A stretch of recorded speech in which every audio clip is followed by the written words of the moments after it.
It was supposed to be a romantic escape, a long-awaited break from the chaos of our daily lives, Amalfi Coast, blue skies, Mediterranean food, and late-night walks by the sea, but instead, it became the day I realized I was married to a man who didn't just lack empathy, he lacked a soul. We had arrived in a charming Italian town just past noon, a picture-perfect slice of paradise where everything smelled like citrus and sea breeze, and I remember turning to him, glowing with joy, saying, "This is heaven." He smirked and said, "Let's explore separately for a bit. I want you to feel the magic of discovery." I didn't think anything of it, just another one of his spontaneous ideas. Oh, I wandered wide-eyed through cobbled streets and ancient courtyards, snapping pictures and dreaming about pasta later, while he walked in the opposite direction and didn't look back. 2 hours passed, then Ford my phone was dead and I hadn't brought my wallet, just the small purse with a hotel keycard and lip balm. I circled back to the cafe where we'd agreed to meet, but there was no sign of him. At first I thought something had gone wrong, that he was lost or worse, hurt, but then I asked the barista if she'd seen a tall American man with a sarcastic grin. She looked at me and said, "He left in a taxi alone." Confused and suddenly cold despite the sun, I rushed back to the hotel. The receptionist met my question with a shrug and told me our room had been cleared. He had checked out and taken the luggage. Panic clawed at my throat. I asked to borrow a phone. I dialed his number again and again, no answer. Eventually, I reached his voicemail, and that's when I heard it. "Hey babe.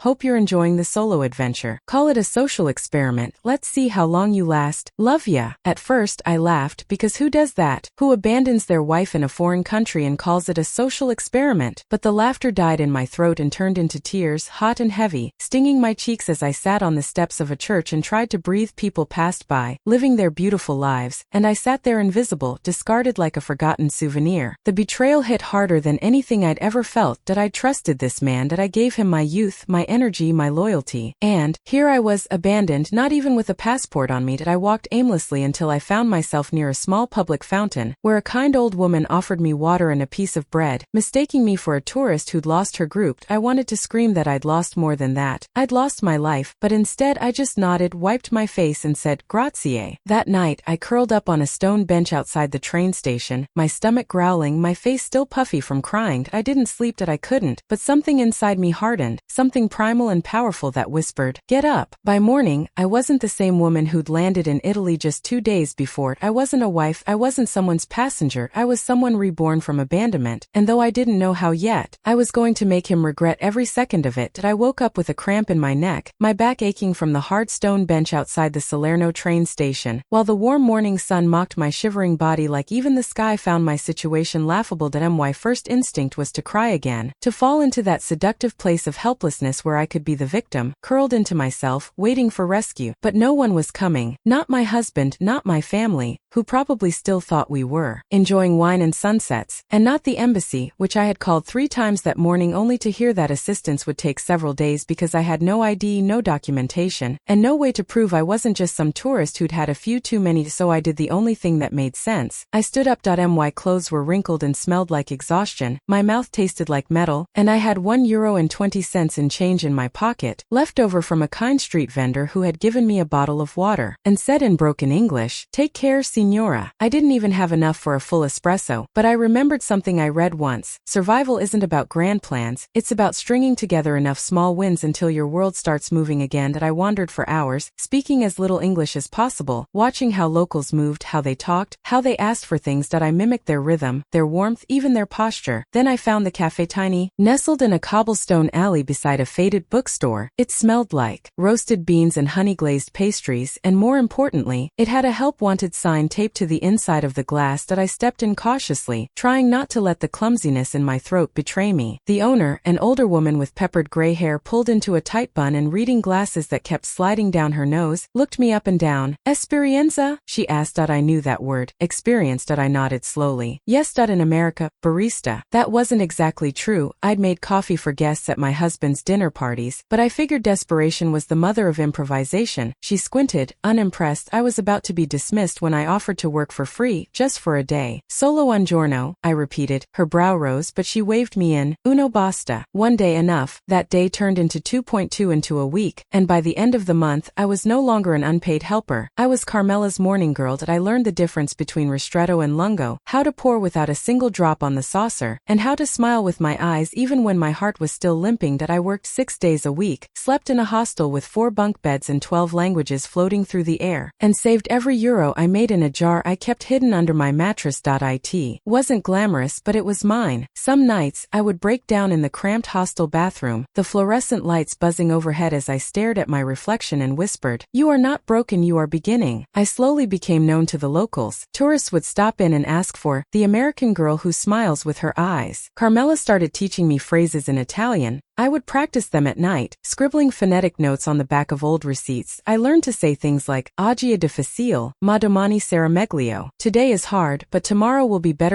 One day, an elderly man named Vittorio left a generous tip and called me Figlia del Coraggio, daughter of courage. That night, I cried harder than I had in weeks, not from pain, but from pride that I had thought I'd be forgotten, that I'd shrivel in the corner of some tourist report, "Woman left behind during honeymoon prank." But I was slowly writing a new headline, one that even I hadn't expected. "Woman rebuilds life with 2 hands and a smile." I began to sleep better. I bought myself a pair of real shoes, sturdy, reliable, not cute but mine, and a warm sweater that didn't smell like other people's detergent.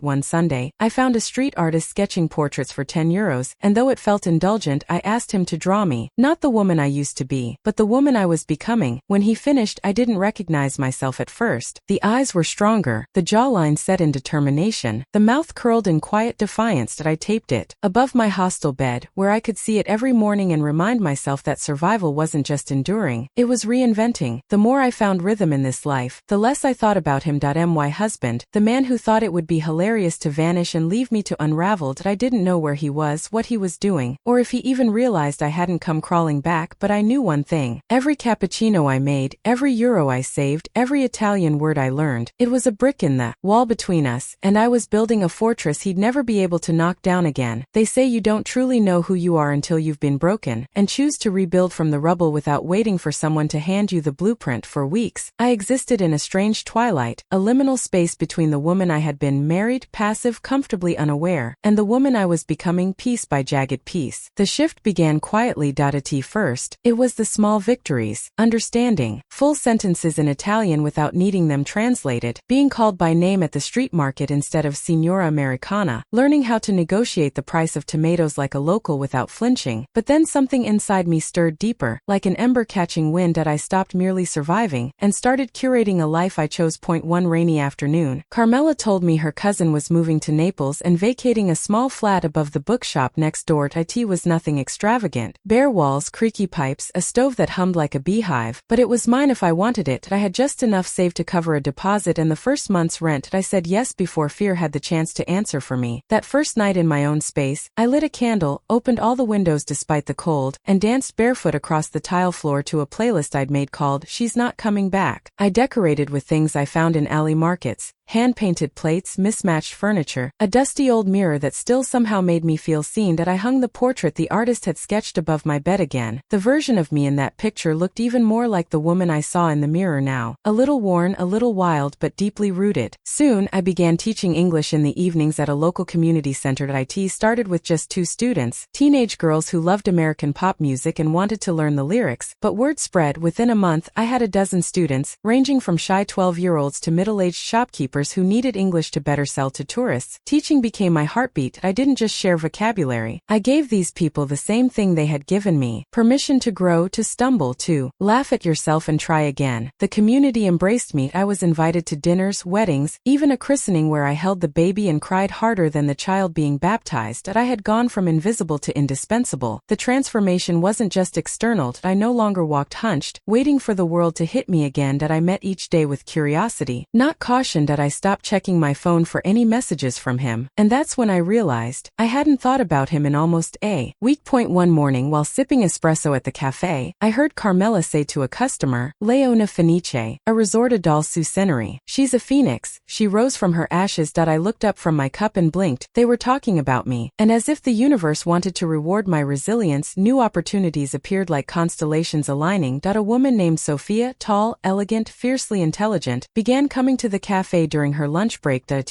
first, it was casual, a quick espresso, polite conversation, but over time, our chats deepened. She was an architect, recently divorced, and had also been burned by someone who mistook cruelty for charisma. We spoke like old friends, no judgment, no pity, just understanding.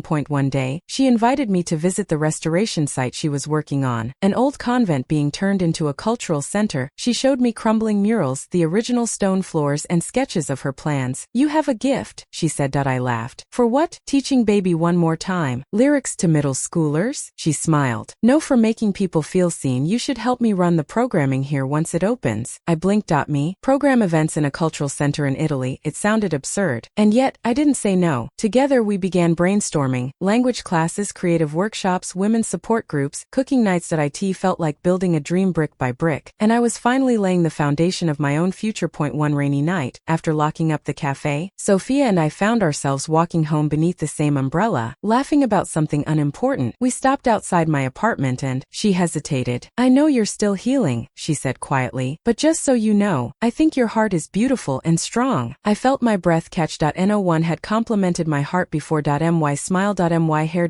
My hosting skills, but not my heart, and certainly not the strength of it. I didn't fall in love that night, but I began to believe in love again, not the kind that twists you into someone smaller, but the kind that honors your becoming, whether with her or simply within myself. I finally understood I wasn't incomplete. I wasn't waiting to be chosen. I was the choice. My home was now filled with warmth, lavender oil in the air, friends at the dinner table, laughter in the stairwell, and the scent of tomato sauce simmering on Sundays. I had become a woman who people counted on, who counted on herself. Then, one evening as I locked up after my community English class, my phone buzzed. A number I didn't recognize. I almost ignored it, but something told me to answer. It was him. "Hey babe," he said, like no time had passed. "So, funny story. I just got back to Italy. Thought I'd find you still upset, but I hear you've made quite the little life here." My heart didn't race and my stomach didn't drop. I felt nothing, just a strange, curious calm. "Maybe we should meet," he said. "Catch up. I still love you, you know." And in that moment I knew the next chapter wasn't about closure. It was about clarity. He thought I was still the woman crying on a church step, but what he didn't realize was that the woman he left behind had been replaced, and she wasn't coming back. The message replayed in my head like a song stuck on repeat, his voice casual and confident, as if no time had passed, no damage had been done, no hearts shattered and rebuilt from rubble. "Funny story," he'd said, like we were still laughing together, like he hadn't left me to rot. I could have ignored it, blocked the number, deleted the voicemail, buried the memory with the rest of his bad jokes and broken promises, but I didn't, not because I missed him, not because I wanted closure, but because I wanted clarity and control. I needed to look him in the eyes and see if he still recognized me as the woman he abandoned. And I needed him to realize that woman was gone. So I called him back, calm, pleasant, like I was still under his spell. "Ciao," I said, pretending I just learned the word. "You're back in Italy?" He chuckled. "I had a little business in Rome. Figured I'd swing by Salerno, see if my wife still remembers me." My wife. The audacity made me smile into the silence. "Of course I remember you," I said. "How could I forget?" We agreed to meet at the waterfront promenade, the same place we'd visited our first day in Italy. The irony wasn't lost on me that I chose my outfit with precision, a soft gray dress that looked humble but flattered my figure, delicate jewelry, and my hair in loose waves that framed my face. Nothing too glamorous, just enough to look like I was trying, like I hadn't fully moved on. It was bait, and I said it carefully. When I arrived, he was already there, leaning against the railing, sunglasses on, sipping from a bottled beer like some mid-budget movie villain. He grinned when he saw me, arms outstretched as if we were old lovers reunited after a misunderstanding. I walked toward him with a practiced smile, my heart steady, my mind sharp. "You look surprisingly good," he said, his eyes scanning me with curiosity. "Honestly, I expected you to be, I don't know, broken?" I gave him a little laugh. "Oh, I was for a while, but Italy's very healing." He raised an eyebrow. "You mean you didn't call the embassy, didn't try to fly back to the States?" I shrugged. "Lost my passport, remember? And you cleared out the hotel account, so I had no money." His smile twitched. I could tell he was still proud of his little prank, still thought it was a twisted form of genius. "Hey, you survived," he said. "That's kind of the point. Look at you now." He had no idea who he was looking at. We walked along the promenade, and I let him talk. He bragged about new deals, people he'd met, how tough the last few months had been for him emotionally. "I actually felt guilty," he said at one point, his voice softer, "for leaving you like that, but you know me. I thought you'd bounce back quicker." I tilted my head. "Did you? Or did you think I'd chase after you?" He didn't answer. I didn't need him to. We ended up at a quiet little cafe, one he hadn't known about, one of my regular spots. The waitress smiled at at me like an old friend and kissed my cheek that I introduced him as an old friend visiting from out of town. He gave me a sideways glance. Still not telling people I'm your husband, he joked. Why would I said sweetly. You didn't tell anyone you were married when you ditched me, did you? He blinked. The first cracked at as the days passed. I kept playing the roles. I let him think I was still soft and I showed him my apartment, but only after cleaning out all traces of Sophia, the workshops, the portrait above the bed that I downplayed everything. I teach a little English, I said, just to keep busy. I cooked him dinner once, simple pasta, nothing special, and let him kiss me goodnight that I didn't kiss him back, but he didn't seem to notice. Men like him only feel power, not nuance. That he asked if I'd consider coming back to the States with him. We can reset, he said. Start over. I've changed. I asked him how. He didn't have an answer. Each time we met, I planted little seeds, doubts, questions, inconsistencies in my stories. That I told him I worked at a cafe. He thought it was Carmela's. I let him believe I barely spoke Italian, then casually corrected his pronunciation. He didn't realize I was hosting events, teaching classes, speaking at women's empowerment groups, that I was known here, respected. That he thought I was still patching myself together. I started taking him to local events, quiet ones at first, small art shows, poetry readings. That I introduced him to people who only spoke Italian, then pretended not to notice his discomfort. Sorry, I'd whisper. I'm still learning too. Meanwhile, I translated for others like it was second nature. He kept smiling, but his eyes grew restless. I was no longer the girl he left. I was the woman who had survived him. Then I took him to a dinner party hosted by Sophia. He didn't recognize her. She was wearing a dark red dress, hair slicked back, looking like a goddess of war. She greeted me with a kiss on the cheek, then turned to him with an arched brow. And who is this? She asked in perfect English. I smiled. This is my husband. She looked at him for a long moment. Ah, the magician, the man who disappears. He laughed awkwardly. She didn't. Over dinner, the room grew electric with tension.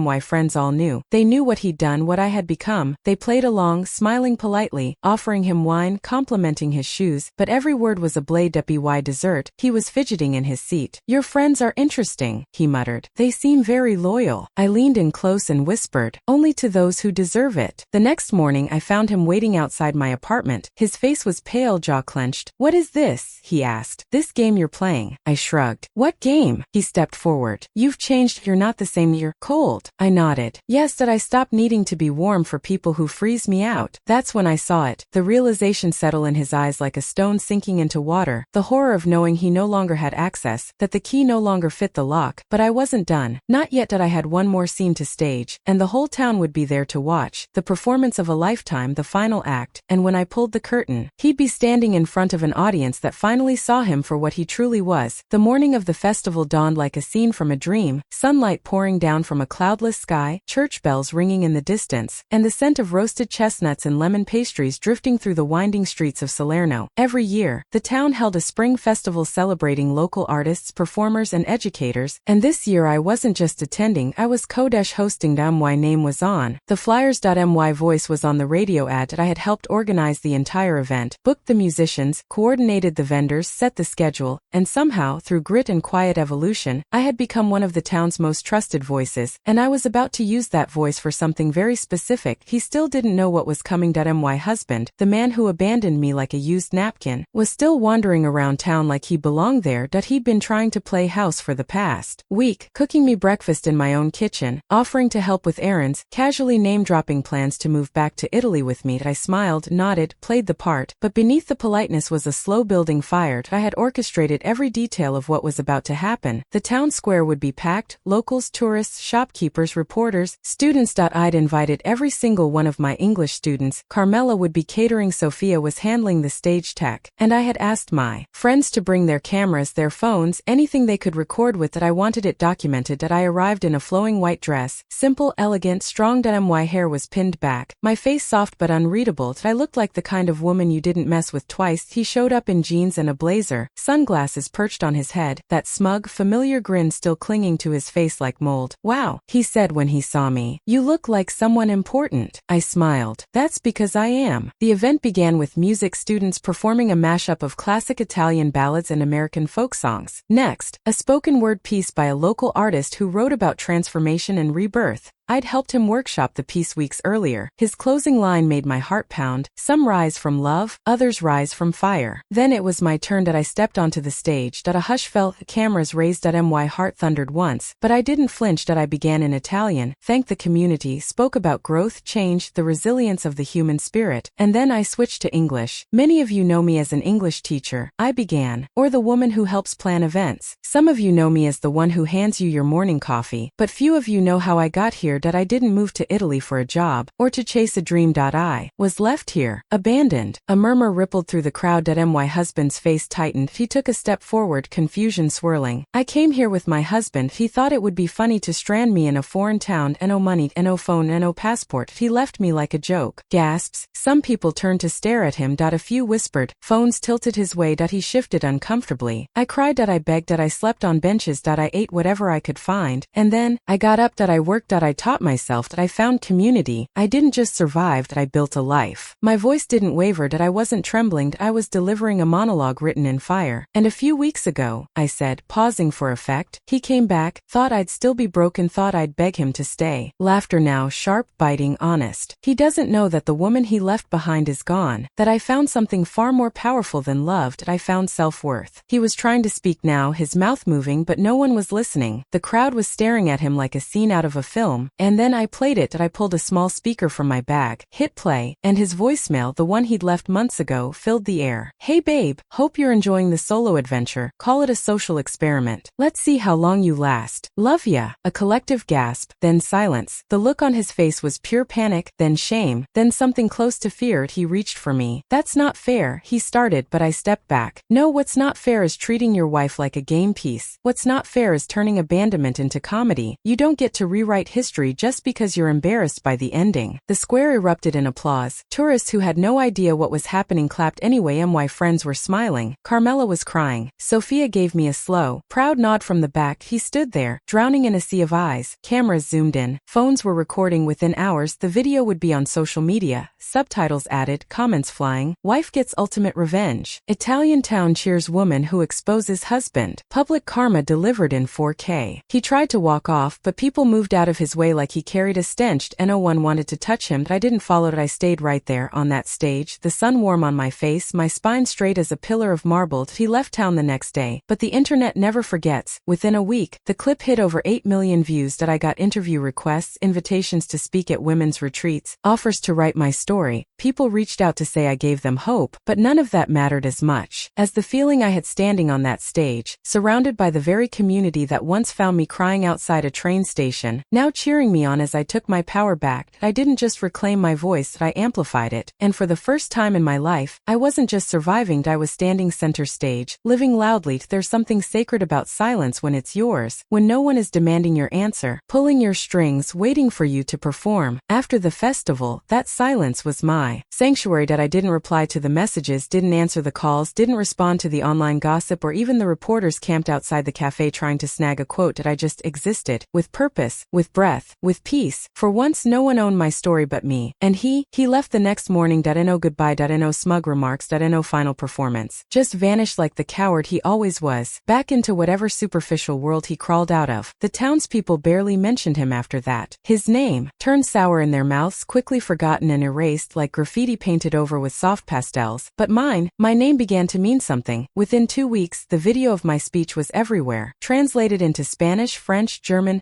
Podcasts talked about it. Women's rights groups reposted it. The clip of the voicemail followed by my face on that stage. It became a symbol. A moment. A movement. People didn't just watch, they felt it. Women from across the world messaged me, sharing their own stories, abandonment, betrayal, gaslighting dressed up as jokes. They called me brave. Powerful. An example of how you don't have to burn your past, you just have to stop letting it set your future on fire. But I didn't want to just be a story. I wanted to build something from it. I met with Sophia that week. We sat on the rooftop of the community center sipping wine and watching the moonlight shimmer on the sea. People are listening, she said, scrolling through the messages pouring in. So what are you going to tell them next? I didn't answer right away, because I knew whatever came next had to be more than applause. It had to be action. That's when the idea hit. The support network for women who were left behind, stranded, silenced, mocked, or manipulated. I called it La Fenice, the Phoenix, a non-profit dedicated to helping women abandoned in foreign countries, some by lovers, some by traffickers, some just escaping their own pasts with nowhere to go.